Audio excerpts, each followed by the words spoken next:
एक शख्स जो अपनी रूह निकलने के बाद कब्र में दाखिल होता है, जरा तसव्वुर करें कि वहां उसका क्या हाल होगा। हम ईमान रखते हैं कि कब्र को तंग किया जाता है। ये कैसे होगा, अल्लाह बेहतर जानता है, लेकिन यह हकीकत है क्योंकि रसूल अल्लाह ने हमें इसके बारे में बताया है। कब्र की तंगी और आजमाइश के बारे में दी गई जानकारी में मौजूद है कि फरिश्ते आएंगे और उसे बिठाकर सवालात करेंगे। फरिश्ते पूछेंगे, तुम्हारा रब कौन है, तुम्हारा नबी कौन है, तुम्हारा दीन क्या है। ये सवालात हकीकत हैं, लेकिन ये बात याद रखनी चाहिए कि इन सवालात का जवाब सिर्फ जबान से याद करके नहीं दिया जा सकता। अगर आप जिंदगी में अल्लाह की ताअत करते रहे हैं और दीन पर अमल करते रहे हैं तो इन सवालात का जवाब देना आसान होगा। लेकिन जो अल्लाह की नाफरमानी करता रहा और अपनी जिंदगी में दीन पर अमल न किया, वह जवाब नहीं दे पाएगा। मोमिन जो अल्लाह पर ईमान लाया और नेक आमाल करता रहा, आसानी से जवाब देगा और उसे कब्र में सुकून दिया जाएगा। जन्नत की हवा के झोंके उसके लिए कब्र में छोड़ दिए जाएंगे क्योंकि उसने दुनिया में अल्लाह की ताअत की। लेकिन वो शख्स जो बदअमालियों में मुब्तला रहा और अल्लाह की तरफ रुजू न किया, वह इन सवालात का जवाब नहीं दे पाएगा। हम कुरान पढ़ते हैं लेकिन इसके मानी पर गौर नहीं करते। हम नहीं जानते कि हमारा रब हमें क्या बताना चाहता है। ये कितनी बड़ी गफलत है। हमें समझना चाहिए कि हमारे मरने के बाद वो लोग जो हमें नेकी करने से रोकते थे, वो हमारे साथ नहीं होंगे। वो यह नहीं कह सकेंगे कि हमने इन्हें ऐसा करने से मना किया था। वो लोग जो हमें कुरान के मानी सीखने से रोकते थे, वो भी हमारे साथ नहीं होंगे। वो यह नहीं कह सकेंगे कि हमने इन्हें ऐसा करने से मना किया था। यह हमारी अपनी जिम्मेदारी है कि हम अल्लाह के कलाम को समझें और इस पर अमल करें। कुरान वह वाहिद किताब है जो हक पर मबनी है और यह हमें रसूल अल्लाह की सुन्नत की तरफ ले जाती है। अगर हमने इस किताब को समझा ही नहीं तो हम आखिरत की तैयारी कैसे करेंगे। मौत के बाद की जिंदगी की तैयारी सबसे अहम चीज है जिसके लिए हमें तैयारी करनी चाहिए।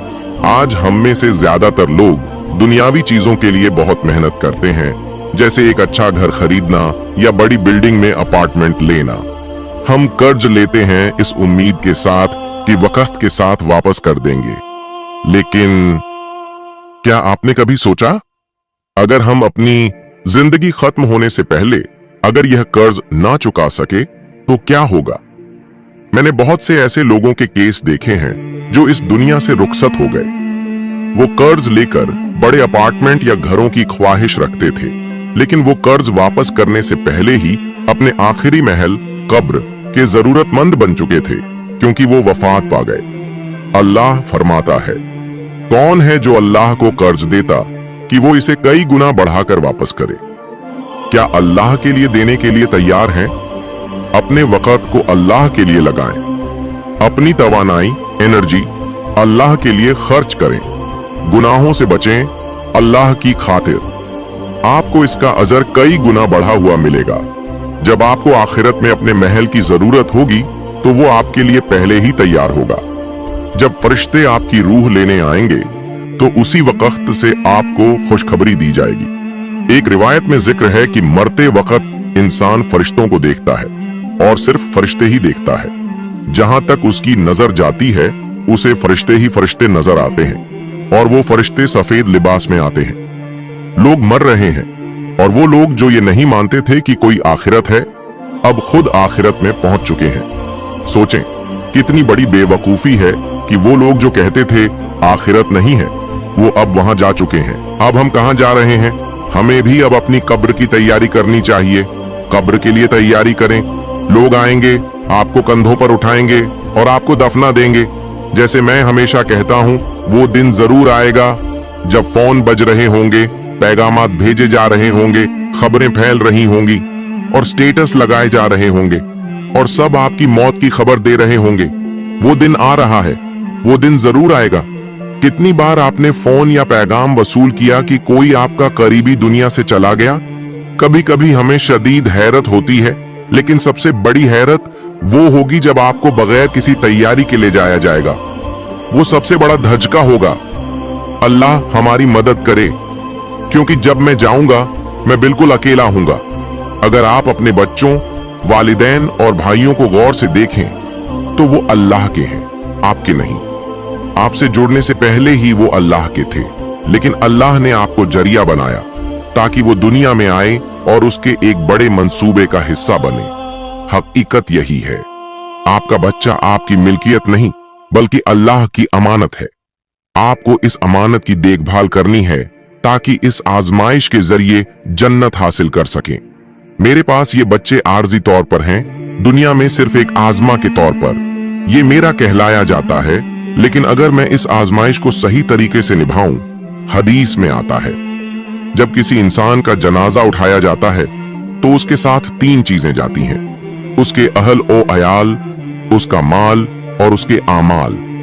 लेकिन दफन होने के बाद 2 चीजें वापस चली जाती हैं और सिर्फ एक चीज बाकी रहती है। जो चीजें वापस जाती हैं वो है अहल ओ अयाल और माल, और जो चीज बाकी रहती है वो है आमाल।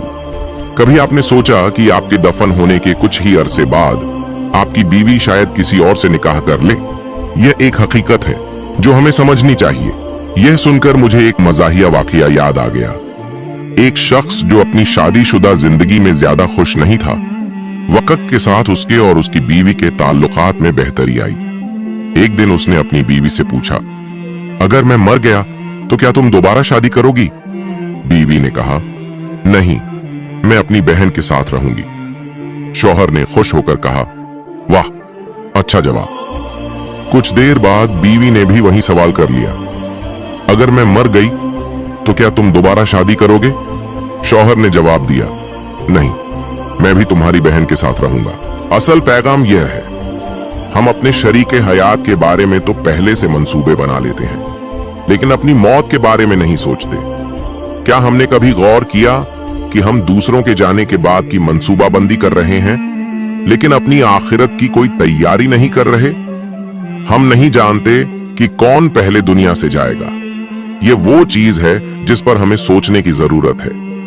मैं कह रहा था, आपके आमाल ही आपके साथ रहते हैं, वरना आपकी दौलत वापस चली जाती है। आपके बच्चे इस पर झगड़ने लगते हैं, वो इसके लिए एक दूसरे से बात करना छोड़ देते हैं। उन्होंने आपकी दौलत की वजह से खानदान के 20 टुकड़े कर दिए होते हैं। उन लोगों से पूछें जिनके साथ ये सब हुआ है, वो तस्दीक करेंगे कि हाँ, ये बात सही है। वो दौलत अगर आपने न छोड़ी होती तो शायद आपका खानदान आज पहले से ज्यादा जुड़ा हुआ होता। अब जब आपके पास ज्यादा दौलत थी तो हालात बदतर हो गए। मैं उन लोगों को जानता हूं जिनके पास कुछ भी नहीं था और उनके इंतकाल के बाद खानदान बहुत करीब हो गया, और मैं ऐसे लोगों को भी जानता हूं जिनके पास बहुत कुछ था, लेकिन जब वो शख्स चला गया तो कोई किसी को लूटने की कोशिश कर रहा है, दूसरा हिस्सा मांग रहा है और एक कह रहा है ये मेरा है, मैंने वालिद के साथ काम किया, और ये बहस चलती रहती है। लेकिन यहाँ पैगाम ये है, जो कुछ आपने दौलत के तौर पर जमा किया वो और आपके रिश्तेदार सब कुछ वापस चला जाता है। आपके 20, 30 या 50 बच्चे हों, यकीन करें वो भी चले जाएंगे। आपको ये सोचना चाहिए कि वो आपको भूल जाएंगे। देखें, हम यहाँ बैठे हैं, आप में से कितने लोग अपने 7वें दादा को जानते हैं? मुझे नहीं मालूम कि उन्हें 4 फादर्स क्यों कहते हैं। जब मैं छोटा था तो मैं सोचता था शायद उन्हें 4 फादर्स इसलिए कहते हैं क्योंकि आप सिर्फ 4 को याद रख सकते हैं, उसके बाद याद नहीं रहता। आप में से कितने लोग 7 नस्लों को जानते हैं? खुलासा, जो चीज आपके साथ जाती है वो आपके आमाल होते हैं। आपके आमाल कभी कभी इंसानों की शक्ल में आते हैं। हदीस में मुख्तलिफ वक्तों में जिक्र है कि आपके आमाल आपके लिए हिफाजत की सूरत में आते हैं, मगर हमें वो खूबी वाले आमाल चाहिए जो बेकार ना हो। कभी कभी हमारे आमाल में खुलूस और मयार की कमी होती है।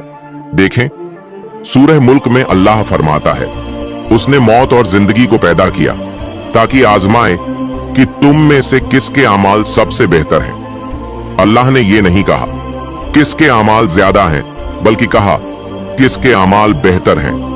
यही वह आमाल है जो आखिरत की तैयारी के लिए जरूरी है, क्योंकि जब हम अपनी कब्रों में पहुंचेंगे तो वो नमाज जो हमने आखिरी लम्हे में जल्दी से अदा की थी हमारे साथ होगी। हमेशा कहें, ऐ काम, मेरे पास नमाज है, यह न कहें ऐ नमाज, मेरे पास काम है। अल्लाह फरमाता है, तुम्हें वो चीज ज्यादा पसंद है जो अभी तुम्हारे सामने है, और तुम वो चीज भूल रहे हो जो आने वाली है। और यही हम सबके साथ होता है। जो चीज सामने होती है हम उसे चाहते हैं, जो चीज आने वाली होती है उसे भूल जाते हैं। अल्लाह फरमाता है, तवज्जो हाल को इस्तेमाल करो ताकि आने वाले कल की तैयारी कर सको। अल्लाह हमें आसानी अता फरमाए। आमीन।